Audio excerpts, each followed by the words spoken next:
What if Deku was an assassin? I'm not doing Assassin's Creed Assassins. I'm thinking more like Batman, Ra's al Ghul, League of Assassins type of guys. You know. But we'll start off with this. Izuku was born into this a group. Okay, he was born. Inko was an assassin, and her father was an assassin, and Izuku's father was an assassin. Okay, they're a long line of assassins. And Izuku was just born into this life. But Izuku, the head assassin, will say, "Fuck it, I'll just steal Ra's al Ghul." Ra's al Ghul from Batman, the immortal demon head. He takes a liking to Izuku. And he, just like in Green Arrow, if any of you have seen the CW TV show, he wants Izuku to take his place as Ra's, the head of the league. And so Izuku, from a young age, was being trained to be the next Ra's al Ghul. So, Ra's al Ghul, when Izuku is about 1 year old, has his parents murdered, and he takes him as his own. Very dark, out of nowhere, but that's what happens. Inko's dead, and his dad's dead. It's just Izuku and his father Ra's. He's named after his parents. We'll say his mother's name is Inko, but his father's name was Izuku, and their last names were Midoriya. So he named him after his father with his father's last name. So we'll say actually, yeah. So no. So Izuku wasn't 1 year old. Izuku was just born, and Ra's already wanted someone from their family, from Inko and Izuku's family. We'll say Izuku was his father's name, alright? And so when they had the child, he killed them both and took the child and named them after the father and gave them his last name. And that's what happened. Okay, that's how Izuku came up. Now, Izuku was practically raised by Ra's, treated him like his own son, and Izuku was pretty much spoiled, but not too much. He was constantly disciplined by many, many different mentors. Izuku, we start with, where we're at in canon. Izuku's kneeling down, though.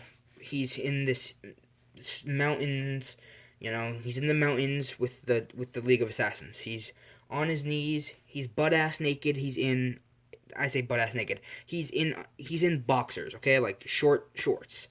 And he's sitting there on his knees with nothing but his wits and his will as two assassins walk up in front of him. One has nothing, and the other has a knife. Izuku breathes in, he opens his eyes, and the fight begins. The one with the knife lunges forward right towards Izuku's forehead. Izuku catches the knife in between his fingers, and he slowly moves it out of the way as he practically does like a 1-inch punch to this man's chest, stopping his heart. As he grabs the knife, he stabs the man in the throat. The one who's unarmed starts throwing punches left and right. Izuku blocks them all, and he ducks one that goes right over his forehead.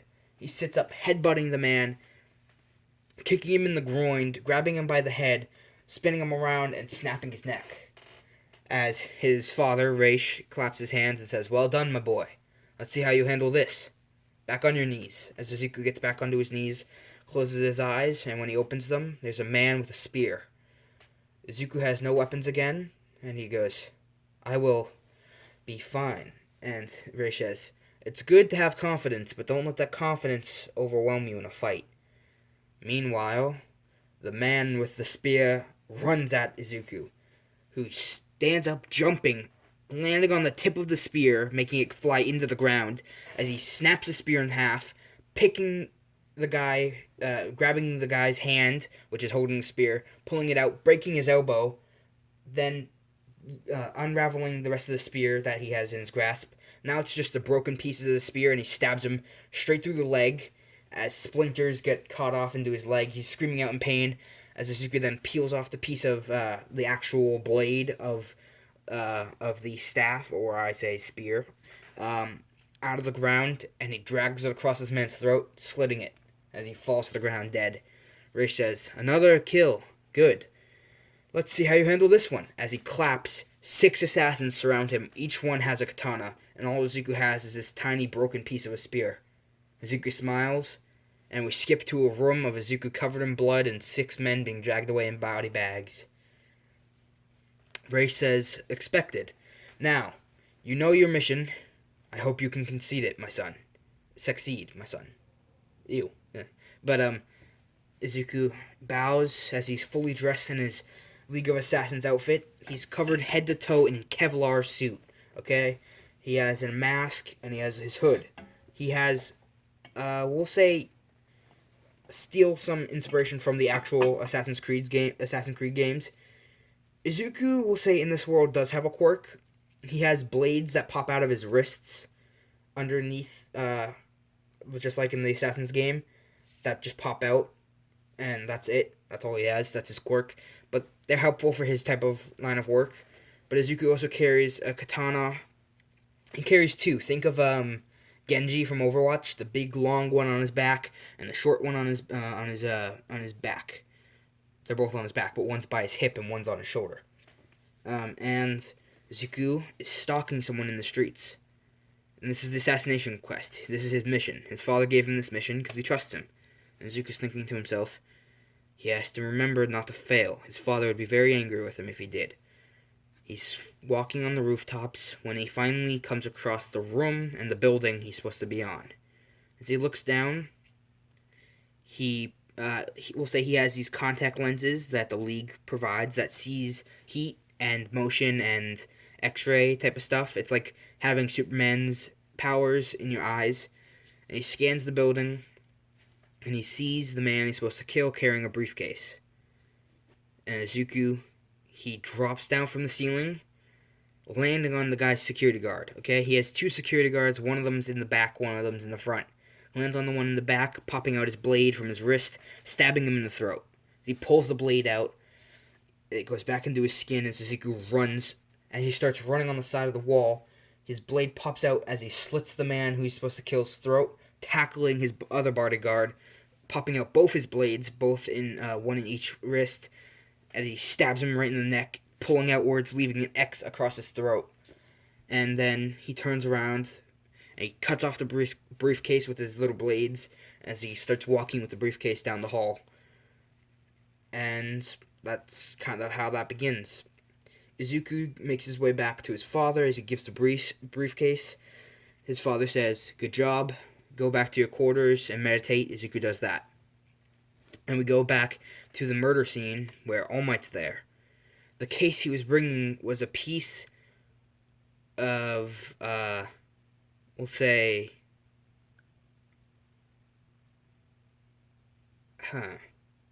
a piece of a villain that nearly took out All Might and Endeavor when they were fighting together. And this villain had super regeneration powers, right? And he had super strength and whatnot. And it's the only contained piece of him. And this is how All For One's gonna get the super regeneration for the Nomus. Is he's gonna get it from this piece of that's left over from their fight. And Izuku, All Might, doesn't recognize what happened here. He's looking around the crime scene. He can't tell what happened. One of the forensic scientists says it seems like the assassin dropped down from the roof. He came up from behind. When he landed on the guard, he stabbed him in the neck with some hidden blade, I assume. But if you look here on the side of the wall, there are clear indentations where someone's foot had landed. He obviously, from killing this guard, jumped up, running on the wall, killing the man carrying the briefcase, landing on this guard. This guard, however, had enough time to turn around and see his attacker before his neck was stabbed by two, I assume, of these hidden blades. That's why you see this X formation on his neck. What I can tell, the same blade was used for all of these kills. Even to cut this chain or this handcuffs. All Might says, "Has he seen anything like this before?" And the guard says, "No, not this style of blade, but I've seen this tactic used in many different assassination cases, dating back hundreds of years, almost thousands. We call them the assassins. They just come and go. They get their target, and there's never any evidence." And All Might says, that's not good. But then this forensic guy sits up, looking up, and goes, "But maybe this assassin wasn't as good as the others. as he begins walking in to a room where he puts his laptop down and he starts connecting it to the huge monitor setup they have with like 4 monitors, and he hacks into the cameras, or not hacks in, but he gets information from the cameras. Whoever this assassin was, you can't see his face, but from what I can tell, it's definitely not good. As he points out from the image of Zuku, from his chest piece, you see a little, I guess we could say a dragon with 3 claw marks going across it, and that will be like Mortal Kombat, kind of like that dragon with 3 claws going across it, like Wolverine dragged his claws across it, something like that. And that insignia is what's usually all the evidence they can find. And I don't know, Zuko just didn't leave that insignia. I don't know, something like that. All Might then goes, "So what are we assuming?" And the guy says, "Well, clearly this kid was a rookie, maybe just a brand new recruit or something. But usually every crime scene that we have that's familiar with this type of style of fighting usually has some sort of insignia like this, and most of the cameras are wiped out. Whoever this kid is, he was a rookie, sloppy, not like the others." As Izuku's meditating, he opens his eyes to see what he didn't want to see. As he opens his eyes, he sees a big, big bear, chained, sitting in front of him, growling. Zuko sighs and goes, "This is gonna be fun." As he steps back, the instant his feet stand up off the ground, and he starts standing up, the chains holding the bear let loose, and he jumps on Izuku, tackling Izuku straight onto his back. Izuku then pops one of his blades out, stabbing the bear in the arm, which the bear then lifts up, which Izuku gets kind of pulled up, and now Izuku is off his feet, and the bear scratches him across his chest. As Izuku begins to bleed, Izuku then pops his blade in his right arm, slitting across the bear's eyes. Now the bear can't see anything. The bear's kind of rubbing its giant paw across its face, as it then lunges forward, biting Izuku on the arm, right on his right arm. Right where he has that huge scar in canon from muscular of using his quirk. Now he's gonna have a huge chunk missing out of him from a bear bite, and then he stabs the bear in the neck with his left arm, right in the throat with his hidden blade, and the bear falls to the ground as it lets go of Izuku's arm. He falls back holding his arm. When he removed his blade, blood squirted in his eyes. He's rubbing his eyes clean of blood. But then, out of nowhere, a couple ninjas that he doesn't recognize from the group are around him, but with knives and blades, and he thinks it's another test from his father. When all of a sudden they actually attack him, he knows that their goal is to actually try to attack him, because if Izuku dies, then, Reish has no point in using him, so he has to survive. So Izuku does as he's told, usually most of the time. He grabs one of their blades, and he grabs, so one of the guy lunges with his katana straight, and we'll say there's 4 of them, okay? He lunges forward with his katana, and Izuku claps it as it slides between his hands. He snaps the blade, stabbing this guy through the leg, using his claw or his blade, his hidden blade in his forearm or in his wrist on his right hand to stab him in the head. Pops out his left one as he blocks attack from one of the katanas from the 4 guys. There's 3 left. He pushes his katana back, cutting him across the wrist. As he drops one of his arms, he's now holding the katana with one hand. As he swings, Izuku ducks underneath the katana blade, and he pops his hidden blade, cutting the guy's hand off, catching his katana as he blocks the blade of 2 of them swinging at the same time. This one guy who has his hand missing is holding where his hand was with his wrist that was cut, and he's kind of holding his arm. He's kind of screaming there, and Izuku's blocking the 2 blades as he pushes upwards, and he cuts one of the guy's heads off, and he blocks the one who's still alive as he swings straight downwards towards Izuku, who blocks it, pushing it up, cutting his leg off, then stabbing him through his mouth is wide open, and it goes straight through his mouth, and he pins him to the wall like that. Izuku walks over to the guy whose hand is cut off, and he stabs him in the neck, pulling his blade out. The guy falls to the ground dead. Then an assassin that Izuku does recognize walks in and says, "Oh, young master, you're alive. We must go." And Izuku says, "Wait, what?" And he says, "Someone's attacking. Your father's dead." And Izuku says, "No, that can't be." And he says, It's true, master. We have to go now." And as they make their way out, this guy gets an arrow, pops out through the back of his head that then pokes right through his eyeball as he falls to the ground. Izuku turns around, catching another arrow, snapping the point off, dropping it as he begins running. Another one flies through the air. As he turns, he whacks it out of the air with his hand, popping his blade. He then jumps up to the ceiling, sticking his blade into the ceiling, and then pulling himself up. And he assumes the assassin is shooting from somewhere.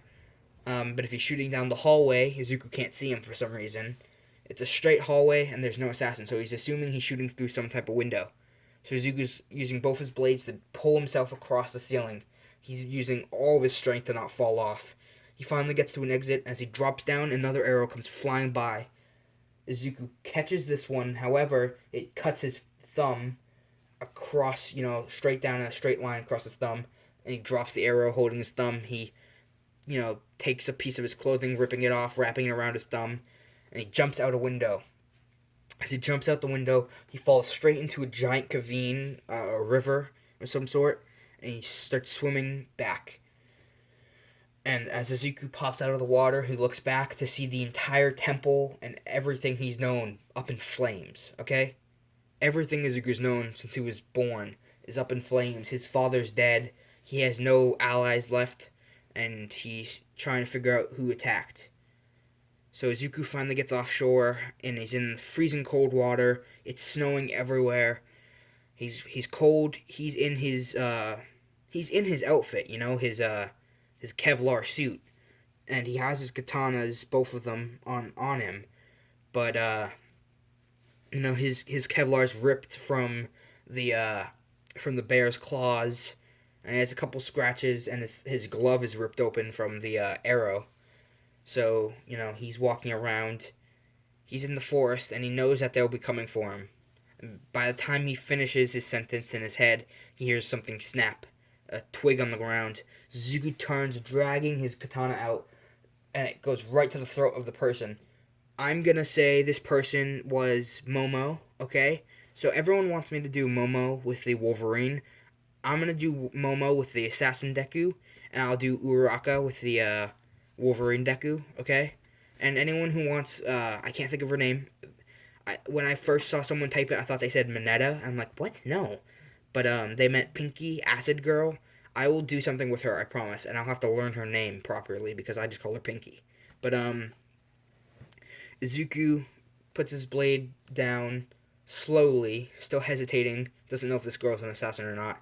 She's freaking out when two big dudes walk over with guns trained at Izuku, who then immediately attacks them. He kicks one of the guns out of their hands, cutting him across his cheek, as then he draws his blade onto the one who has his gun left, pressing it up against his neck, and he says, "Do it.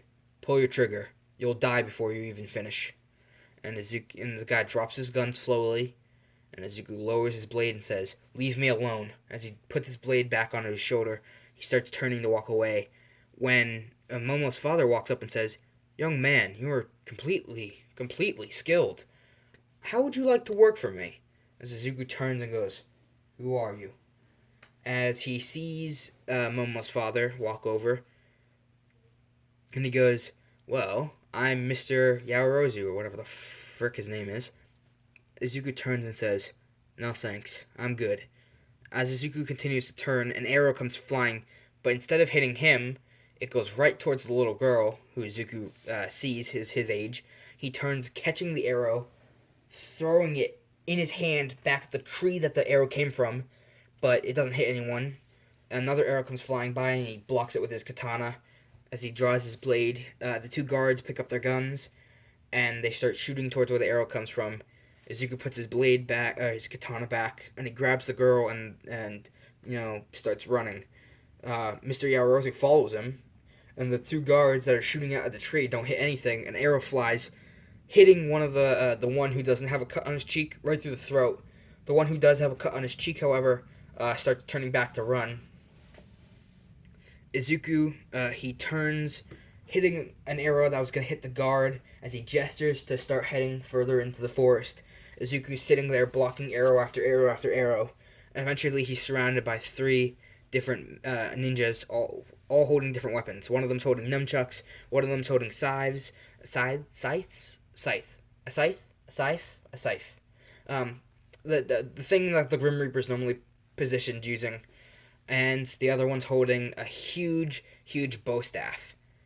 And Izuku, he goes, "This is just my luck." As the one with the scythe swings the giant blade towards Izuku, who cuts the pole in half, catching the rest of the scythe, stabbing the one with the nunchucks. Did I say nunchucks? Stabbing the one with the nunchucks, I'll say, and then cuts the head off of the one holding the bow staff. As he grabs the bow staff, swinging it, which hits one of the guys jumping from the tree down, who has a normal katana. He gets knocked out as Izuku catches his katana, now has two giant katanas. Izuku uses both katanas to cut one guy in half, and he cuts him in half, like, diagonally, and then the other one straight down. So, straight across, he makes a plus sign out of this dude, alright? He cuts him in 4 pieces. And, one going across his chest and one going straight down from his head to his feet. And the guy falls in 4 pieces, and Izuku drops the blade, puts his back on his back, and starts running towards the Yaoyorozu family. The guard is just being beaten up by a guy who's cutting him now. He's playing with him, basically. Izuku runs, stabbing him in the neck, dropping down, picking up the guard, putting his arm around him, and Izuku starts running with him, and the guard says, "Just leave me. Protect them." And Izuku says, "Nope, not leaving you yet." And Izuku tosses him towards Mr. Yaoyorozu, who catches him, and starts, trying to keep him awake. As Izuku turns, drawing his blade, he's now surrounded by at least 40 dudes. And Izuku goes, "This isn't good." When out of nowhere, Momo comes up with 2 submachine guns that she pulled out of her skin and starts fucking weighing lace to these ninjas. And Izuku ducks a couple bullets, which fly by him, hitting, wiping out the group of 40 ninjas. Izuku goes, "Huh, where'd you get those?" And she tosses him one and says, "Do you know how to use it?" And Izuku says, "I was trained to how to use every weapon. Of course I know how to use it." And he starts just weighing lace to the rest of the ninjas that are coming. They're back to back, kind of like, Tony Stark and Pepper Potts in Avengers Endgame, where they're back to back shooting shit. They're spitting in a circle, weighing lace to ninjas. And Izuku finally, runs out of ammo. The rest of the ninjas are dead. Momo, starts, walking towards her father and the bodyguard. We'll say the bodyguard's name is Chuck. No, not Chuck. How about CJ? CJ is fine enough. His nickname is CJ. They go, "Hey, CJ, you okay?" She's shaking him. She's like, "Come on, CJ, stay with me." CJ kind of opens his eyes and goes, "I'll be fine." And Izuku picks him up, starts dragging him, and they finally get back to the campsite that the Momo and her family were at. Momo's mother is in the plane. She's worrying, and then she sees her daughter and her son, not her son, and her husband walk in. And, she freaks out. She's like, "You guys have been gone for so long." And she says, "Yeah, we ran into some ninjas." And that's when her mom goes, "What? Are you okay?" She starts, touching Momo's cheeks, checking her for any scars. As her husband sits down and says, "Hey, you, kid." And Izuku looks at him and goes, "Come with me." And Izuku says, "What about him?" And he says, "Bring him in." As Izuku puts him on the helicopter, they fly up back to Momo's mansion. And CJ is checked for medical treatment. He'll be fine, but the other bodyguard, however, is dead in the woods. And Izuku sat down by Mr. Yaoyorozu and says, "Kid, thank you for what you did." And Izuku says, "What do you mean?" And he says, "You saved me and my daughter and CJ." And that's when Izuku says he didn't even, mean to. He was protecting himself mostly. He thought they were after him. After all, they did just kill all of his family. And then Mr. Yaoyorozu says, "Do you have a place to stay, kid?" And he says, "No, but I'll be fine." And he says, "No. It's the most I can do is give you a place to live." And Izuku says, "Thanks, but I seriously, the farther away I am for you guys, the safer it will be." And that's when Momo walks over and says, "I doubt that. If it wasn't for you, me and my father and CJ would all be dead right now." Izuku says, no, it's his fault that any of them got injured at all. Those assassins were looking for him and just happened to come across them as well. And the assassin code says no witnesses. And that's when, you know, he can't say no. They keep forcing him to say yes. And he finally says, fine, I'll stay, just for one night. And Izuku wakes up 3 days later and he says, okay, maybe one more night. And then a week passes and he goes, fine, I'll stay. And Mr. Yaoyorozu says, we figured you'd come around to us. And he says, how about you protect my daughter as her personal bodyguard? And Izuku says, that's not really what I was trained for, but, you know, my group is all dead, my family, I have no path left in life. Screw it, I'll do it. And now Izuku's gonna accompany Momo everywhere she goes.